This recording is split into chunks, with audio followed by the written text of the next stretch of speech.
लेखांकन व्यवसाय की भाषा है और व्यवसाय से संबंधित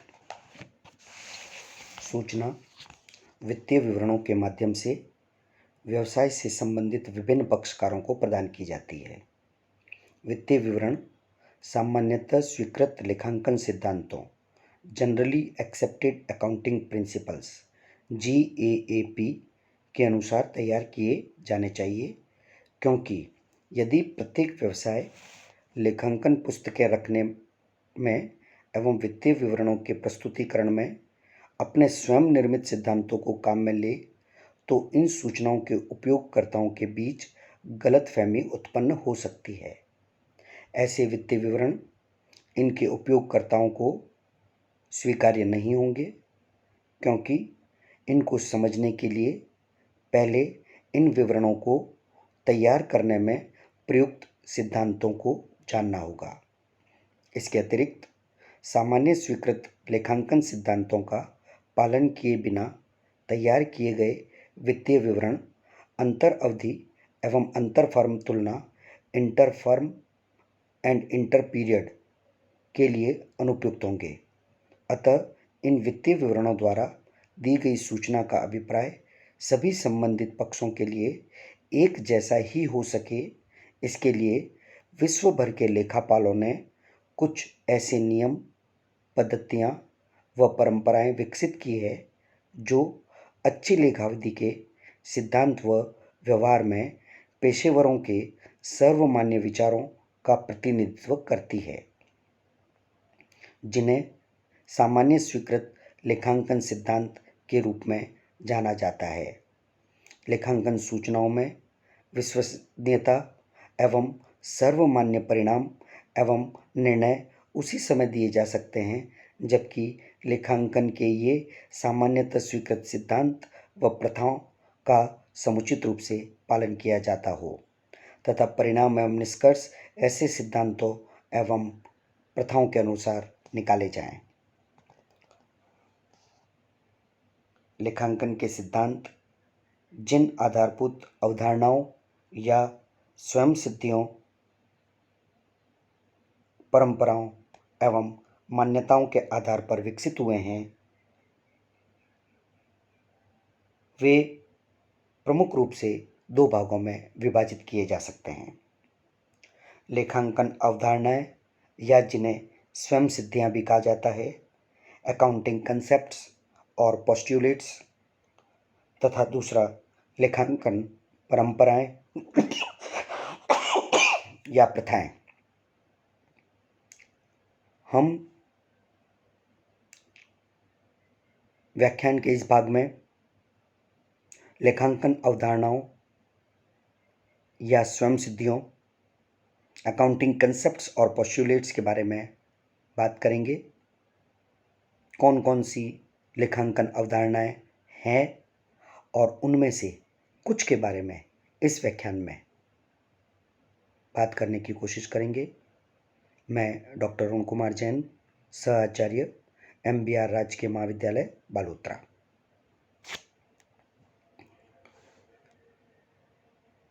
अकाउंटिंग कंसेप्ट्स और पोस्ट्यूलेट्स, लेखांकन अवधारणाएं या स्वयं सिद्धियां हमें उन आवश्यक मान्यताओं और शर्तों का ज्ञान कराती है जिनके आधार पर लेखांकन सिद्धांतों का निर्माण हुआ है। अवधारणाओं से तात्पर्य उन मूलभूत मान्यताओं से लिया जाता है जिन पर उस विषय का संपूर्ण ढांचा आश्रित होता है और जिनको स्वीकार करने के लिए कोई प्रमाण की आवश्यकता नहीं होती। लेखांकन के सिद्धांत मूल रूप में मात्र अवधारणाएं ही होते हैं। अवधारणाएं जब जांच, अनुभव व युक्ति के आधार पर उपयोगी प्रमाणित हो जाती है, तब सामान्यतः स्वीकार कर ली जाती है एवं वे लेखाशास्त्रों में सिद्धांतों के रूप में प्रयोग में आने लगती है। लेखांकन अवधारणाओं के अंतर्गत प्रमुख रूप से निम्नलिखित अवधारणाओं को सम्मिलित किया जाता है। नंबर 1, सेपरेट एंटिटी कंसेप्ट, जिसको बिजनेस एंटिटी कंसेप्ट भी कहा जाता है, पृथक अस्तित्व की अवधारणा। नंबर 2, मनी मेजरमेंट कंसेप्ट यानी मुद्रा मापन संबंधी अवधारणा। नंबर 3, गोइंग कंसर्न कंसेप्ट यानी निरंतरता की अवधारणा। नंबर 4, ड्यूअल एस्पेक्ट कंसेप्ट यानी द्विपक्ष की अवधारणा। नंबर 5, कॉस्ट कंसेप्ट यानी लागत अवधारणा। नंबर 6, रियलाइजेशन और रेवेन्यू रिकॉग्निशन कंसेप्ट, वसूली या आगम मान्यता अवधारणा। Number 7, matching of cost and revenue concept, जिसको सिंपल मैचिंग कंसेप्ट के नाम से भी जाना जाता है, मिलान की अवधारणा या आय व व्ययों के मिलान की अवधारणा। एक्रूवल कंसेप्ट, उपार्जन अवधारणा। लेखा अवधि अवधारणा, अकाउंटिंग पीरियड कंसेप्ट, जिसको पीरियोडिसिटी कंसेप्ट के नाम से भी जाना जाता है। इनमें से कुछ लेखांकन अवधारणाओं का वर्णन हम इस व्याख्यान में सीखने जा रहे हैं। सबसे पहले हम बात करते हैं बिजनेस एंटिटी कंसेप्ट के बारे में, यानी पृथक अस्तित्व अवधारणा के बारे में, या ये कहेंगे व्यापार के मालिक और व्यापार ये दोनों पृथक पृथक होते हैं, इस अवधारणा के बारे में। लेखांकन की यह एक प्रमुख अवधारणा है कि व्यवसाय या उसके स्वामी प्रबंधक दोनों स्वतंत्र एवं एक दूसरे से पृथक होते हैं। लेखांकन के लिए व्यवसाय अपने स्वयं में एक अलग इकाई है। व्यवसाय में लेखांकन व्यापारिक व्यवहारों का किया जाता है, चाहे वे व्यवसाय के स्वामी, लेनदारों, प्रबंधकों आदि किसी से भी संबंधित हो, क्योंकि लेखांकन का उद्देश्य व्यवसाय की क्रियाओं का परिणाम एवं व्यवसाय की स्थिति जानना है, मालिकों, प्रबंधकों एवं लेनदारों की स्थिति जानना नहीं। मालिक भी व्यवसाय में लगाए गए साधन अर्थात पूंजी तक के लिए व्यवसाय का लेनदार होता है और इसलिए व्यवसाय में रोकड़ खाते को डेबिट करके मालिक के खाते को क्रेडिट यानी पूंजी खाते को क्रेडिट किया जाता है तथा व्यवसाय से आहरण करने पर मालिक का खाता डेबिट करके रोकड़ या माल खाता क्रेडिट किया जाता है। पूंजी पर ब्याज व्यवसाय के लिए व्यय होता है, जबकि व्यवसाय के स्वामी के लिए आय मानी जाती है, अतः इसे पूंजी खाते में जोड़कर लिखा जाता है तथा लाभ हानि खाते के डेबिट में लिखा जाता है।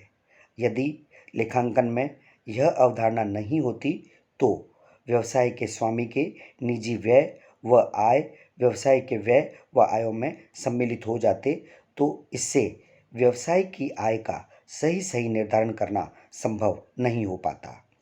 इसी प्रकार व्यवसाय की संपत्तियों में निजी संपत्तियों को मिलाकर लिखा जाता तथा व्यवसाय के दायित्वों में निजी दायित्वों को मिला दिया जाता, तो व्यवसाय की सही आर्थिक स्थिति का निर्धारण करना भी संभव नहीं होता। लेखांकन का प्रमुख उद्देश्य यह ज्ञात करना होता है कि एक निश्चित अवधि में कितने व्यय एवं आय हुई है तथा व्यवसाय की क्या संपत्तियां एवं क्या दायित्व है, और यह तभी संभव है जबकि व्यापार का अस्तित्व तथा स्वामी का अस्तित्व अलग अलग स्वीकार कर लिया जाए, अर्थात व्यापारिक व्यवहार एवं निजी व्यवहारों का लेखांकन पृथक पृथक हो। भारतीय कंपनी विधान में तो कंपनी एक कृत्रिम अस्तित्व वाली व्यक्ति मानी जाती है जो अपनी सार्वमुद्रा द्वारा अपने कार्य संपादित करती है, कॉमन सील से अपने कार्य संपादित करती है। लेकिन लेखांकन में कंपनी ही नहीं, व्यवसाय का कोई भी रूप हो, चाहे एकाकी सोल प्रोप्राइटर, साझेदारी, पार्टनरशिप फर्म, सहकारी समिति, कोऑपरेटिव सोसाइटी या कंपनी, सभी अपने स्वामी से पृथक अस्तित्व वाले माने जाते हैं। लेखांकन में व्यापारिक संस्था के सामने प्रथम प्रश्न यही आता है कि लेखा अभिलेख प्रतिष्ठान के लिए रखे जाएं या प्रतिष्ठान के स्वामी के लिए रखे जाएं। चूंकि लेखावधि में लेखाविधि की इकाई प्रतिष्ठान है, न कि स्वामी, इसलिए लेखांकन व्यवसाय को आधार मानकर ही किया जाता है।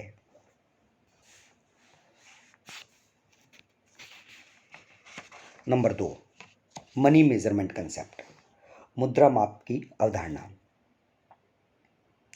लेखांकन के लिए माप की इकाई आवश्यक है। लेखांकन में केवल उन्हीं घटनाओं एवं व्यवहारों का लेखा किया जाता है जिनकी माप मुद्रा में की जाती है। यदि किसी तथ्य, घटना या व्यवहार का मापन मुद्रा में करना संभव नहीं है तो ऐसे तथ्य, घटना या व्यवहार का लेखा नहीं किया जाता है। यही कारण है कि सभी अलग अलग प्रकार के व्यवहारों, कार्यों एवं वस्तुओं का मूल्यांकन एवं मापन मुद्रा में करके उनको एक आधार प्रदान किया जाता है। उदाहरण स्वरूप, यदि किसी व्यवसायी के पास भवन, machine, furniture, patent, motor car, कच्चा माल आदि के रूप में संपत्तियां हैं तथा उनके आधार पर उस व्यवसाय की आर्थिक स्थिति ज्ञात करना है, तो ऐसी स्थिति में इन समस्त संपत्तियों का मूल्य मुद्रा में आंका जाएगा और उनके मौद्रिक मूल्य के आधार पर उनकी आर्थिक स्थिति ज्ञात की जाएगी।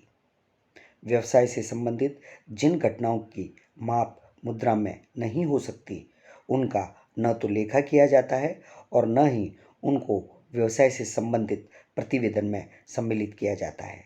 जैसे किसी योग्य कुशल प्रबंधक के जाने पर संस्था को होने वाली हानि, इस हानि को मुद्रा में मापना कठिन है। इसका लेखा न होने से व्यवसाय का सही चित्र प्रस्तुत नहीं हो पाता है। इसी प्रकार संस्था में ईमानदार, स्वामी भक्त, कुशल एवं कर्तव्यनिष्ठ अधिकारियों एवं कर्मचारियों, संस्था में सौहार्दपूर्ण वातावरण, ये सभी संपत्तियां कहलाती है संस्था की। लेकिन इन सब का भी मुद्रा में मापन नहीं हो पाता, इसलिए इनके कारण होने वाले लाभों एवं परिणामों का सही चित्र उपलब्ध नहीं हो पाता। इन कमियों के बावजूद भी लेखांकन हेतु व्यवहारों एवं घटनाओं की माप की सबसे अधिक उपयुक्त इकाई मुद्रा ही है। लेखांकन के प्रतिवेदन स्थिर मौद्रिक इकाई पर आधारित होते हैं। यदि ऐसे लेखे अस्थिर मौद्रिक इकाई पर आधारित हो तो न वे वास्तविक होंगे और न ही वे सही चित्र प्रस्तुत कर पाएंगे। मौद्रिक अस्थिरता की स्थिति में यदि प्राप्तियां एवं आय मुद्रा की वर्तमान क्रय शक्ति पर तथा लागतें कुछ तो वर्तमान व कुछ भूतकाल की क्रय शक्ति पर आधारित हो तो आयों एवं लागतों में कोई तालमेल नहीं होगा और लाभ हानि खाता सही लाभ अर्जन और चिट्ठा सही आर्थिक स्थिति प्रकट नहीं कर पाएगा। निरंतरता की अवधारणा, गोइंग कंसर्न कंसेप्ट। जब तक कोई विपरीत प्रमाण उपलब्ध न हो, यह मान्यता है कि व्यवसाय दीर्घकाल तक चलते रहेंगे। इसे चालू रखने की अवधारणा कहा जाता है।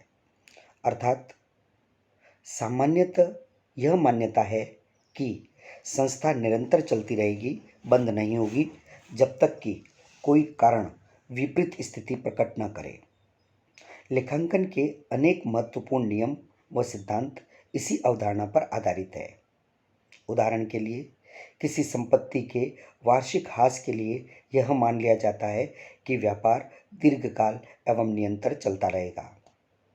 इसी प्रकार दीर्घावधि के लिए किए गए व्ययों का विभिन्न वर्षों में विभाजन करते समय भी इसी अवधारणा का पालन किया जाता है। स्थायी संपत्तियों पर मूल्यह्रास की गणना में संपत्ति के उपयोगी जीवन काल को ध्यान में रखा जाता है तथा चिट्ठे में स्थायी संपत्तियों को इसी आधार पर अपलिखित मूल्य पर दिखाया जाता है। अमूर्त संपत्तियां जैसे गुडविल, पेटेंट, कॉपीराइट आदि को तथा स्थगित आयगत व्यय जैसे भारी विज्ञापन व्ययों को भी उनकी उपयोगिता के आधार पर प्रतिवर्ष अपलिखित किया जाता है। यदि लेखांकन में यह अवधारणा नहीं होती तो लेखापालों को प्रतिवर्ष स्थायी संपत्तियों का चालू बाजार मूल्य ज्ञात करना पड़ता, जिससे लेखों में व्यक्तिपरकता, सब्जेक्टिविटी आ जाती एवं लेखांकन का उद्देश्य पूरा नहीं हो पाता। किंतु यदि इस तथ्य के प्रमाण उपलब्ध हों कि व्यापार एक निश्चित अवधि तक ही चलेगा तो निरंतरता की अवधारणा क्रियाशील नहीं होगी।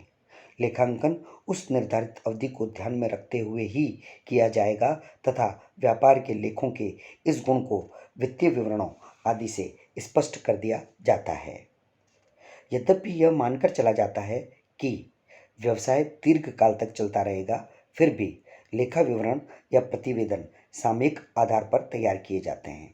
इसका प्रमुख कारण है कि भविष्य में यदि कभी व्यवसाय का समापन हो अथवा व्यवसाय को बेचना पड़े तो व्यवसाय का वर्तमान मूल्य ज्ञात हो सके।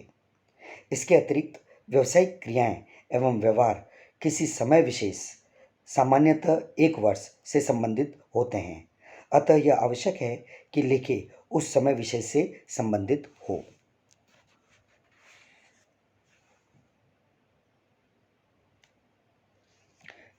ड्यूअल एस्पेक्ट कंसेप्ट, द्विपक्ष की अवधारणा। लेखांकन के लिए व्यवसाय की प्रत्येक घटना 2 खातों को प्रभावित करती है। एक खाता डेबिट होता है और दूसरा खाता क्रेडिट होता है। लेखांकन की दोहरा प्रणाली इसी अवधारणा पर आधारित है। दोनों पक्षों डेबिट व क्रेडिट का योग बराबर होता है। यदि किसी एक ही व्यवहार से अधिक खाते प्रभावित होते हैं तो भी डेबिट पक्ष के सभी खातों का योग और क्रेडिट पक्ष के सभी खातों का योग बराबर होगा। जैसे मिश्रित प्रविष्टि की दशा में व्यवहार में प्रत्येक लेन देन का 2 पक्षों का दावा होता है, आय का व्यय पर, व्यय का आय पर। इसी प्रकार संपत्तियों का दायित्वों पर व दायित्वों का संपत्तियों पर। इसलिए ट्रायल बैलेंस के दोनों पक्षों का योग बराबर होता है। इसे एक समीकरण के रूप में उदाहरण द्वारा निम्न प्रकार स्पष्ट किया जा सकता है। दायित्व इज इक्वल टू संपत्ति, liabilities are is equal to assets. मान लीजिए एक व्यक्ति ने 10,000 रुपये की पूंजी से व्यापार प्रारंभ किया तो इसकी प्रविष्टि होती है cash account debit to capital account, यानी कैश और कैपिटल दोनों बराबर बराबर है। कैपिटल यानी लाइबिलिटी, कैश यानी एसेट्स। यदि उसी व्यक्ति ने 5,000 रुपये का ऋण व्यापार के लिए लिया तो प्रविष्टि होगी cash account debit to loan account. अब लाइबिलिटीज हो जाएगी कैपिटल 10,000, लोन 5,000। उसके साथ ही संपत्ति यानी एसेट साइड में कैश में 5,000 रुपये की वृद्धि हो जाएगी, यानी अब संपत्तियां कैश 15,000 रुपये हो गया है।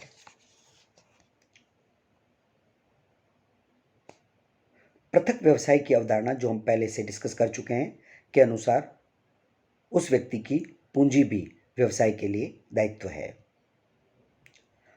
हम यहाँ पर जो liabilities is equal to assets यानी दायित्व बराबर संपत्तियाँ देख रहे हैं, इसे लेखांकन समीकरण भी कहा जाता है। जो उदाहरण मैंने अभी बताया उसी प्रकार का एक उदाहरण आपको आपकी स्क्रीन पर दिखाई दे रहा है, जहाँ पर जय ने एक व्यापार प्रारंभ किया है 1 लाख रुपए की पूंजी के साथ। आप इस संपूर्ण उदाहरण को पढ़ें और अंत में जाकर आप देखेंगे कि पुनः दायित्व पक्ष में 1,20,000 रुपये है और संपत्ति पक्ष में भी 1,20,000 रुपये है। लेखांकन समीकरण द्विपक्ष अवधारणा पर आधारित है, जिसके अनुसार प्रत्येक व्यवहार का दौरा लेखा किया जाता है, एक डेबिट पक्ष में और दूसरा क्रेडिट पक्ष में। प्रत्येक व्यावसायिक संस्था के पास जितनी संपत्तियां होती है, संस्था की उतनी ही देनदारियां लाइबिलिटीज होती है, अर्थात उनकी संपत्तियां दायित्वों से अधिक नहीं हो सकती। कुल दायित्व 2 प्रकार के होते हैं, आंतरिक दायित्व इंटरनल लाइबिलिटीज जिन्हें इक्विटी के नाम से भी जाना जाता है, और बाह्य दायित्व एक्सटर्नल लाइबिलिटीज या आउटसाइड लाइबिलिटीज। आंतरिक दायित्वों में वे सब दायित्व सम्मिलित होते हैं जो व्यापार को अपने स्वयं के स्वामियों को चुकाने होते हैं। बाह्य दायित्व में वे सब दायित्व सम्मिलित किए जाते हैं जो व्यवसाय द्वारा अपने स्वामियों को छोड़कर किसी भी अन्य पक्षकार को चुकाना होता है। यदि उपरोक्त सभी तथ्यों को एक समीकरण के रूप में प्रस्तुत किया जाए तो उसका समीकरण इस प्रकार होगा, equity plus liabilities is equal to assets. Assets is equal to fixed assets plus current assets. It means finally equity plus outside liabilities is equal to fixed assets plus current assets.